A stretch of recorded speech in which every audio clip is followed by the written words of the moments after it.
धनी गरीब की बेटी। एक बार की बात है, एक गरीब लड़की रीना व उसकी मां लक्ष्मी सड़क पर जा रहे थे। वह अपने गांव से काफी दूर पहली बार इस शहर में आए थे। कुछ आगे आकर वह दोनों एक चाय वाले की दुकान पर रुक गई। कुछ पल यहाँ वहाँ देखने के बाद लड़की की मां लक्ष्मी दुकान वाले के पास पहुँची और उससे कहने लगी, भैया हम आज ही सोनापुर गांव से आए हैं। हमारा इस शहर में कोई भी नहीं है, क्या आप मुझे अपनी दुकान में कुछ काम दे सकते हैं जिससे मैं अपनी बच्ची का पेट भर सकूं? इस पर चाय की दुकान वाला कहने लगा, बहन मेरे पास तुम्हारे लिए कोई बड़ा काम नहीं है और ना ही मैं तुम्हें इतने पैसे दे पाऊंगा। इस पर लक्ष्मी कहने लगी, भैया मुझे पैसे का की जरूरत नहीं है, मैं आपके बर्तन भी मांज लूंगी, बस आप उसके बदले में मुझे इतना खाना दे देना कि जिससे मेरी बच्ची का पेट भर सके। दुकान वाला कहने लगा, ठीक है बहन, लेकिन तुम रहोगी कहाँ? इस पर वह बड़ी मायूसी से कहने लगी, भैया मेरा इस दुनिया में कोई नहीं रहा क्योंकि रीना के पिता का देहांत हो गया है, जिसके बाद मेरे ससुराल वालों ने मुझे और मेरी बेटी को दो धक्के मारकर घर से बाहर कर दिया है।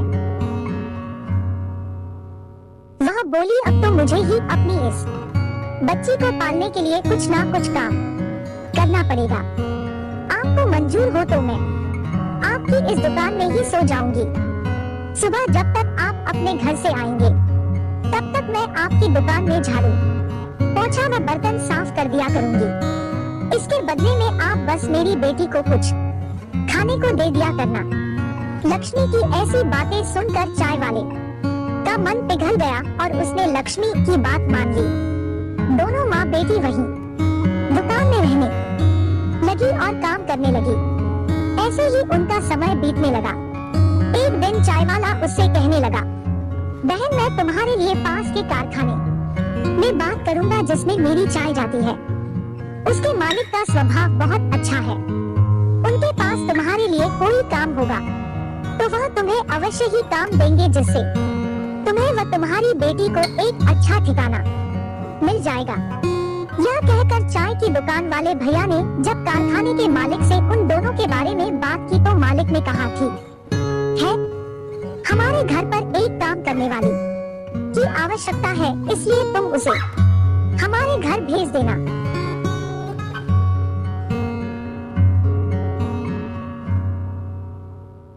वह चाय वाला लक्ष्मी व उसकी बेटी को रोज मालिक के घर भेज देता है, जहाँ पर मालिक की पत्नी लक्ष्मी को घर का पूरा काम समझा देती है और साथ में यह भी समझा देती है कि तुम्हारी बेटी रीना मेरी बेटी समायरा से दूर रहे, जिससे उसे किसी भी तरह के इंफेक्शन या बीमारी का खतरा ना रहे। एक दिन लक्ष्मी रसोई में काम कर रही होती है कि अचानक उसकी बेटी रीना के चीखने की आवाज सुनाई देती है। लक्ष्मी भागकर वहां जाती है तो देखती है रीना ने समायरा की फ्रॉक हाथ में ले रखी है और उसे देखकर बहुत खुश हो रही है। इतने में मालकिन भी वहां आ जाती है और लक्ष्मी व रीना को डांटने लगती है। वह कहती है, लक्ष्मी मैंने तुमसे कहा था ना कि समायरा की किसी भी चीज को मत छूना और उससे दूर रहना। यह कहते हुए मालकिन समायरा की उस फ्रॉक को रीना को ही दे देती है और कहती है, अब इस फ्रॉक को तुम ही पहनना। यह कहते हुए गुस्से से यह कहते हुए चली जाती है। एक दिन मालकिन व लक्ष्मी पास के बाजार में सामान खरीदने साथ में जाती है और रीना व समायरा घर पर अकेली रह जाती है।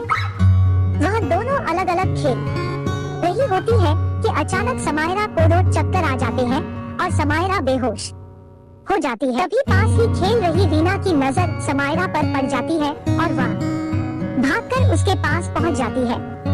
रीना समायरा के ऊपर पानी की बूंदें डालती है जिससे उसे होश आ जाए, पर समायरा अपनी आंखें नहीं खोलती।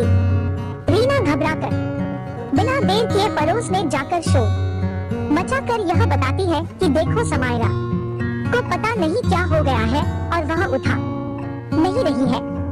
उनके पड़ोसी आकर जब घर में देखते हैं तो वह समायरा की हालत देखकर जल्दी से डॉक्टर को बुला लेते हैं।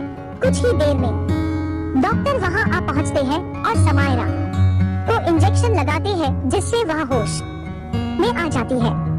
कुछ देर बाद मालकिन व लक्ष्मी भी बाजार से लौट आती है और घर पर पड़ोसियों को देखकर घबरा जाती है।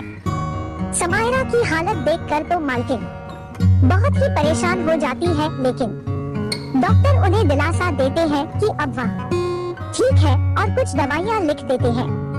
समायरा की मम्मी उसके पापा को भी फोन करके बुला लेती है। डॉक्टर उन दोनों को रोज समझाते हैं कि ब्लड प्रेशर लो हो जाने की वजह से समायरा को चक्कर आ गए थे और वह बेहोश हो गई थी।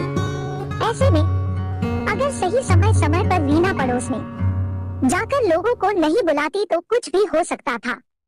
वह रीना की बहुत तारीफ करते हैं और कहते हैं अगर यह समझदार लड़की यहाँ ना होती तो पता नहीं आज क्या हो जाता। डॉक्टर की यह बात सुनकर समायरा के मम्मी पापा बहुत खुश होते हैं और रीना व समायरा को साथ में खेलने की इजाजत दे देते हैं, जिससे लक्ष्मी की परेशानी और भी सुलझ जाती है। अब वह खुशी मन लगाकर उनके घर में काम करती थी और अब उसे अपनी बच्ची की भी चिंता नहीं रहती थी, क्योंकि अब रीना और समायरा सारा समय साथ खेलते रहते थे। इस प्रकार एक गरीब माँ और उसकी बेटी जिसका कोई सहारा नहीं था, उन्हें सहारा मिल जाता है और खुशी खुशी उसका जीवन व्यतीत होने लगता है। इसलिए हमें कभी भी